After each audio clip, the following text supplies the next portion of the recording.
White কালারের একটা dress পরবো, তার জন্য আমরা আজকে পার্পল কালারের একটা আই মেকআপ করবো। ঠিক আছে, সবার প্রথমে আমি লাইট পিঙ্ক কালার তুলছি। এটা বুঝতে পারবে না, সেটা জায়গাটা জিজ্ঞাসা করবে, তুই জিজ্ঞাসা।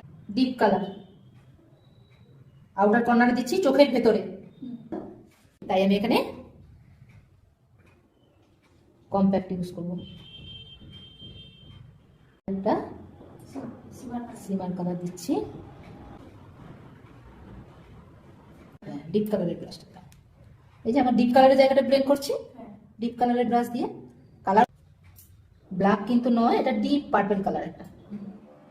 আমাদের স্কিন কালারের পাউডার নাও, দেখো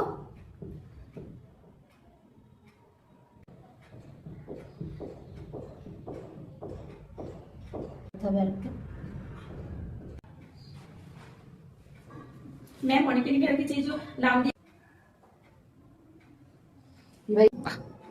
খুব সুন্দর লাগছে।